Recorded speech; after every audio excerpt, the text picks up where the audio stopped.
Bismillahirrohmanirrohim. Assalamualaikum warahmatullahi wabarakatuh. Untuk kali ini saya akan membahas atau sedikit menjelaskan materi mengenai statistika non-parametrik. Langsung saja kita masuk ke materinya. Apa itu statistika non-parametrik? Statistika non-parametrik adalah tes yang modelnya tidak menetapkan syarat-syarat yang mengenai parameter-parameter populasi yang merupakan induk sampel penelitiannya. Oleh karena itu, observasi-observasi independen dan variabel yang diteliti pada dasarnya memiliki kontinuitas. Uji metode non-parametrik atau bisa disebut bebas sebaran adalah prosedur pengujian hipotesa yang tidak mengasumsikan pengetahuan apapun mengenai sebaran populasi yang mendasarinya kecuali selama itu kontinu. Jadi, secara singkatnya, statistika non-parametrik di sana adalah statistik bebas sebaran atau tidak mensyaratkan bentuk sebaran parameter populasi, baik normal maupun tidak. Selain itu, statistika non-parametrik biasanya menggunakan skala pengukuran sosial, yakni nominal dan ordinal, yang umumnya tidak berdistribusi normal. Berikut perbedaan statistika parametrik dan non-parametrik. Bisa dilihat dari bentuk datanya. Statistika parametrik, bentuk datanya yaitu interval dan rasio. Sedangkan untuk statistika non-parametrik, bentuk data yang digunakannya yaitu nominal dan ordinal. Lalu, dari distribusinya yang digunakan untuk statistika parametrik harus berdistribusi normal, sedangkan untuk statistika non-parametrik tidak berdistribusi normal. Lalu, jenis data yang digunakan untuk statistika parametrik yaitu datanya kuantitatif, yaitu dilihat dari besar kecilnya kuantitasnya. Sedangkan untuk statistika non-parametrik yaitu dilihat dari data kualitatif. Lalu dari pengambilan sampelnya, di sini statistika parametrik dan statistika non-parametrik bisa random atau acak. Dia memiliki pengambilan sampel yang sama.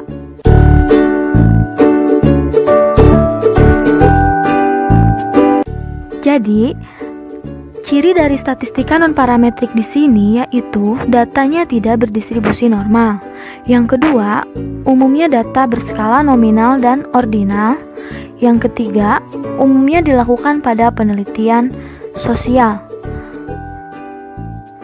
Yang keempat atau yang terakhir, umumnya jumlah sampelnya yaitu kecil. Adapun beberapa tes non-parametrik diantaranya yaitu sebagai berikut. Yang pertama yaitu ada Spearman Rank Correlation. Yang kedua ada Wilcoxon Signed Rank Test. Lalu ada juga Chi-square Test dan sebagainya.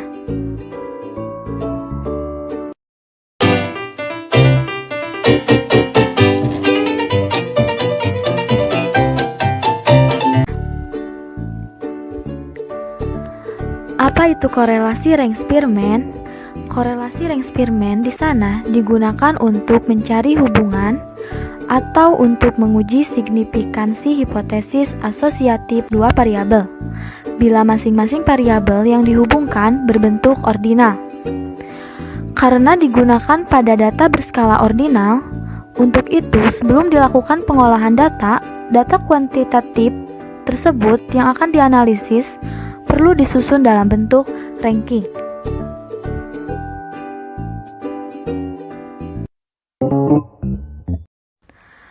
Syarat penggunaan uji korelasi. Yang pertama yaitu data diambil secara random atau acak. Yang kedua, data tidak berdistribusi normal. Lalu, yang ketiga, data minimal bersifat ordinal. Kemudian, kita akan melakukan prosedur pengujian dengan langkah-langkah sebagai berikut. Yang pertama, hipotesis dan signifikansi. H0, kedua variabel tidak berasosiasi dalam populasi asalnya. Lalu, H1, kedua variabel berasosiasi dalam populasi asalnya. Lalu, untuk signifikansi alfanya yaitu ditentukan oleh peneliti. Ada yang 1%, 5%, dan lain sebagainya. Kedua, kita menentukan statistik uji. Berikut merupakan rumus dari statistika uji pada korelasi Spearman.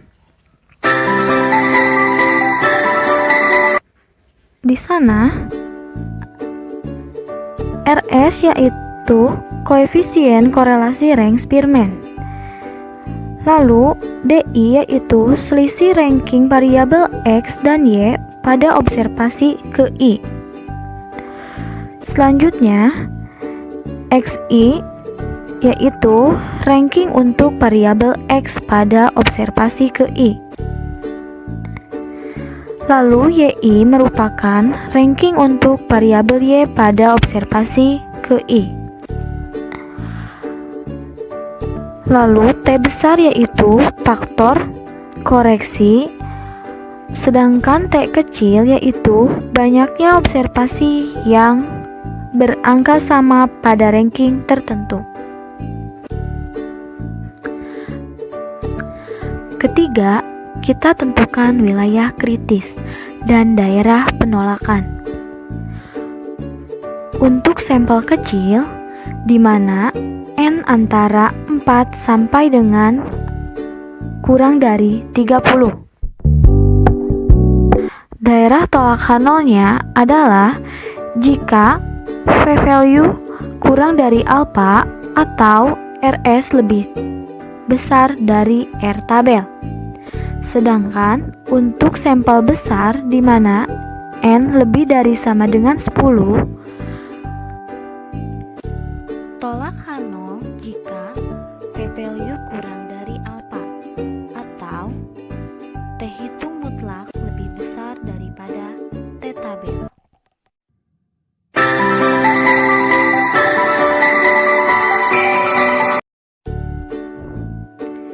Keempat, keputusan dan kesimpulan.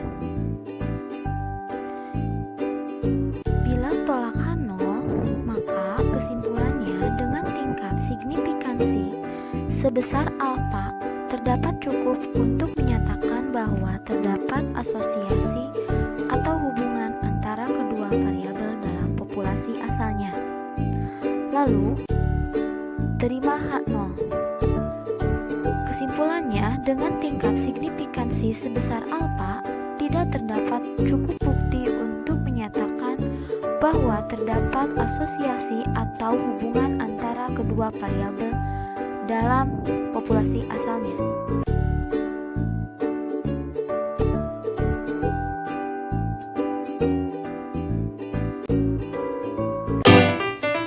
Sekian materi yang dapat dijelaskan. Untuk lebih lanjutnya, kita langsung ke contoh soal berikut ini.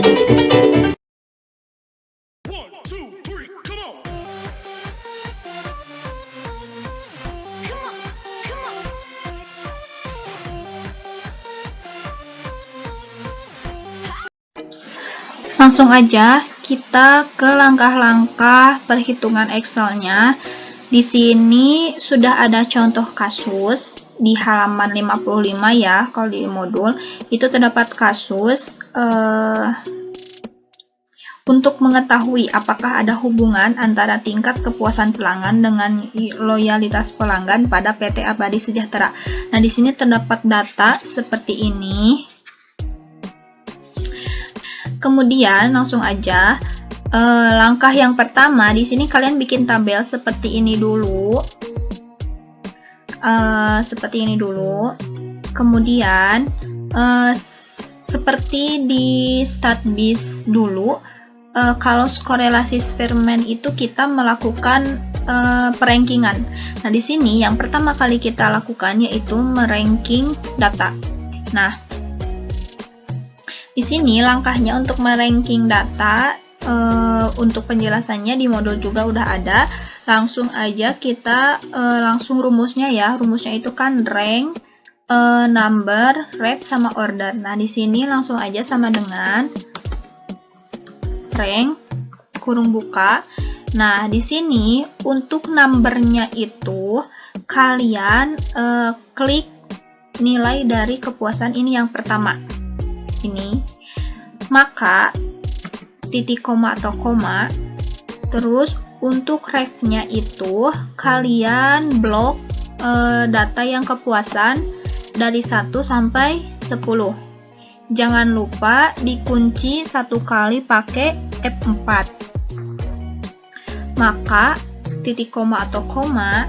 Nah, di sini kan ada pilihan descending sama ascending. Apa bedanya descending sama ascending? Kalau buat descending itu mengurutkan dari yang terbesar.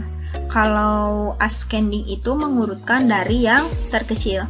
Jadi di sini kita pakainya yang ascending karena kita kan mau meranking dari nomor 1 sampai nomor 10 gitu. Jadi kita pakai yang ascending. Berarti 1 kurung tutup enter. Nah, di sini kalau udah didapat hasil seperti ini, kita langsung aja tarik ke bawah. Jadi nanti otomatis ya, ini 1, 2, 3 untuk rankingnya gitu. Nah, di sini kenapa tidak ada 10? Karena nilai 130 itu kan ada 2. Jadi kan seperti di Statbis, kalau misal ada data yang sama, kita tambahin lalu dibagi sesuai yang samanya ada berapa. Ini kan yang 130-nya ada 2. Jadi 130 ditambah 130 dibagi 2, berarti hasilnya 130. Jadi untuk 130 itu ranking ke 9 gitu.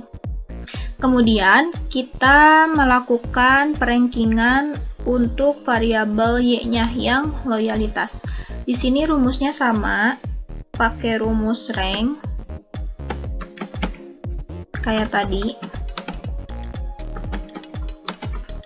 Untuk numbernya kalian klik yang nilai loyalitas yang pertama, kemudian maka titik koma atau koma. Untuk refnya kalian blok lagi dari nomor 1 sampai 10. Jangan lupa dikunci 1 kali. Maka titik koma atau koma, kita pakai lagi yang ascending. 1 ya. Kurung tutup, enter. Nah, di sini langsung aja drag ke bawah. Jadi di sini fungsinya dikunci itu untuk untuk ngedrag ke bawah gitu. Soalnya kalau nggak dikunci, nanti hasilnya bakal sama semuanya gitu. Misal seperti ini ya. Nah,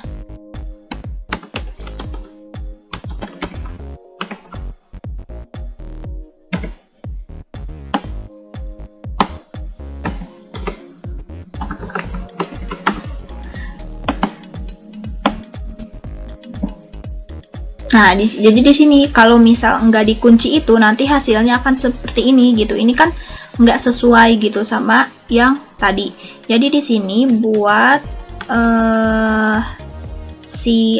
refnya itu kan dari 1 sampai 10 kemudian blok 1 kali. Nah, jadi kalau gini pas di drag itu ya sesuai gitu. Oke. Ngerti ya? Pasti kalian ngerti. Kemudian langkah yang ketiga, kita kasih tanda aja ya. Di sini kasih tanda aja biar kalian gak pusing. Tapi nanti kalau di tugas atau ya di latihan kalian bebas mau kasih tanda atau enggak gitu ya. Jadi ini rank ini yang pertama, yang kedua, ini yang ketiga, ini yang keempat gitu. Langkah selanjutnya yaitu kita mencari nilai D. Untuk nilai D sendiri itu perbedaan antar ranking di sini kan rankingnya ada 2 ya. Jadi sama kayak di StatWish juga kan pernah kalian belajar ya korelasi Spearman. Untuk nilai D itu berarti ranking yang variabel X dikurangi ranking yang variabel Y. Jadi di sini sama dengan rank yang pertama itu yang kepuasan dikurangi yang ini. Enter. Nah, jadi didapat hasil min 1. Jadi 5 dikurangi 6 min 1. Langsung kalian drag aja ke bawah. Jadi di sini kan 1 dikurangi 1 0, 3 dikurangi 4 min 1. Begitupun selanjutnya. Kemudian untuk D kuadrat kalian tinggal kuadratkan aja hasil dari D gitu ya.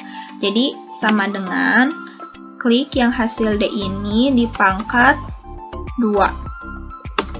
Jadi positif ya, soalnya kan kalau negatif jadi positif gitu. Nah, seperti ini. Kemudian untuk jumlahnya pakai rumus sum. Kita blok aja dari D kuadrat yang pertama sampai 10. Jadi nanti didapat hasil sebesar 54. Seperti itu. Selanjutnya, untuk analisis hasil di sini pertama kali yang kita lakukan yaitu menghitung koefisien korelasi Spearman atau bisa lambangnya itu RS. Nah, di sini RS itu sama kan koefisien itu sama dengan derajat hubungan. Jadi kita untuk mencari berapa sih nilai derajat hubungan antara dari korelasi Spearman ini gitu. Jadi kan untuk derajat hubungan itu yang 0,00 sampai 0,199 itu sangat rendah, 0,20 sampai 0,399 rendah, 0,40 sampai 0,599 itu sedang, begitupun yang 0,60 sampai 0,799 itu kuat, dan 0,80 sampai 1 itu sangat kuat. Jadi di sini nilai yang paling terbesarnya yaitu 1. Jadi kalau untuk RS gak akan ada yang lebih dari 1 gitu. Soalnya kan emang maksimalnya juga 1. Buat rumusnya udah ada di modul. Di sini langsung aja rumus Excel-nya itu sama dengan kurung buka 1 dikurangi kurung buka 2 kali ya 6 dikali sigma D kuadrat. Di sini kan udah ada ya hasil sigma D kuadrat, kalian tinggal klik aja yang sigma D kuadrat hasilnya, jumlahnya, kurung tutup dibagi kurung buka, n-nya di sini jumlah datanya kan ada 10. Jadi di sini untuk n-nya 10 dikali kurung buka n kuadrat dikurangi 1, berarti 10 pangkat 2 kurung tutup dikurangi 1. Langsung kurung tutup sampai warna hitam. Nah, di sini 3 kali sampai warna hitam. Jadi seperti ini ya rumusnya. Lalu enter. Nah, di sini didapat hasil 0,68.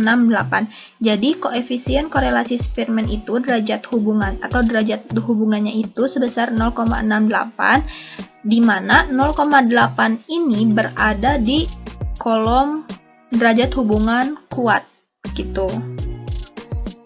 Langkah yang kedua, kita menghitung pengujian signifikansi RS yaitu atau CR sama T tabel. CR itu bisa dibilang sebagai T hitung. Jadi di sini kita kasih tanda aja ya. CR itu T hitung. Jadi CR itu singkatan dari critical ratio gitu. Jadi ukuran sampel lebih besar dari 10 dilakukan pengujian hipotesis dengan menghitung rasio kritis atau critical ratio. Nah, di sini untuk mencari CR itu rumusnya ada ya di modul juga. Kemudian ini langsung aja ke rumus Excel-nya sama dengan di sini kan RS-nya udah diketahui. Langsung klik aja yang RS ini dikali SQRT, atau SQRT itu apa sih? Akar gitu ya. Kurung buka, satu kali lagi kurung bukanya, N dikurangi 2. Di sini N-nya kan 10, jadi 10 dikurangi 2. Kurung tutup, dibagi, kurung buka lagi, 1 dikurangi RS kuadrat. Nah, di sini RS-nya kalian klik lagi, hasil dari RS, langsung dipangkatkan 2, kurung tutup sampai warna hitam. Nah, di sini kurung tutupnya cuma 2 kali di akhir ya. Jadi rumusnya seperti ini. Kalau udah seperti ini, kalian tinggal enter aja. Didapat hasil CR atau T hitungnya itu 2,59. Kemudian untuk mencari T tabel, di sini rumusnya untuk T tabel, rumusnya seperti biasa, yaitu T inverse atau sama dengan TINV kurung buka.